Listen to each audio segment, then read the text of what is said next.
In this video, you're going to practice solving systems of equations by graphing. So you need to find a point that each line has in common, and we call this our point of intersection. Our steps are going to be to graph each line in slope-intercept form on a grid, and then we're going to find their point of intersection, and their point will be written as x comma y. So we're going to look at two examples before we begin graphing and to identify this algebraically. So here's an example. Tell whether the ordered pair is a solution of the given system.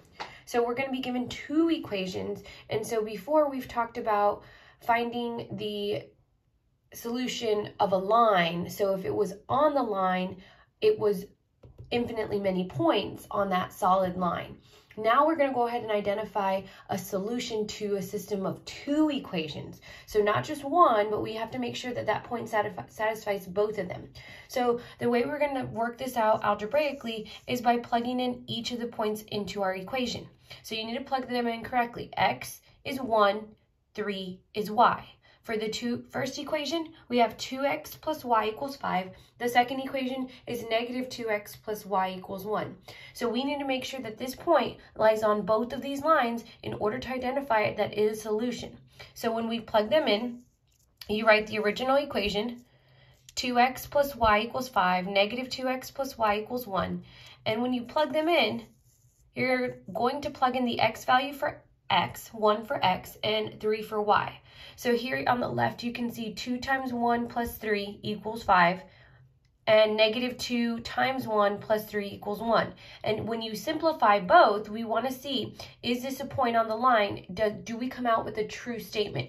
So on the left, the equation will then be 2 times 1 is 2, plus 3 is 5, 5 equals 5. Yes, that's true. On the right, negative 2 times 1 is negative 2, plus 3 is 1, 1 equals 1. Yes, that is true. So this is a solution to the equation. Now we're going to be looking at the equation, not inequalities anymore.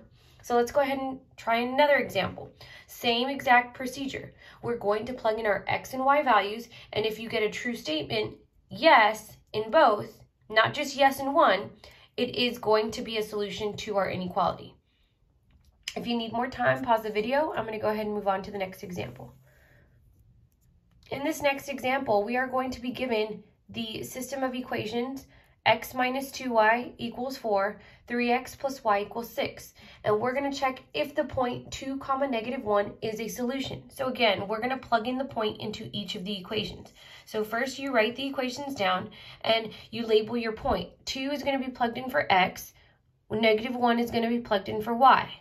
So here when I plug in negative 1, I need to use parentheses. Here when I plug in negative 1, I can just plug it in as a minus 1.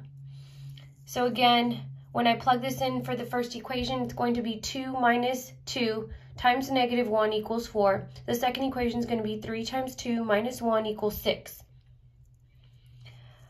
You can see on both sides when I simplify 2 minus 2 times negative 1. Well, negative 2 times negative 1 is a positive 2. So 2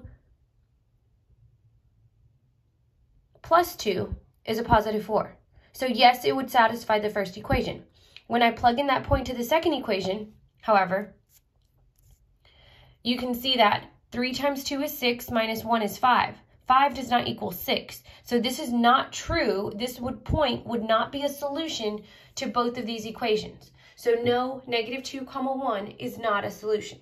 So you're going to go ahead and practice on your own and try algebraically and identify whether a point is a solution to a system of equations by plugging in the point into each of the equations.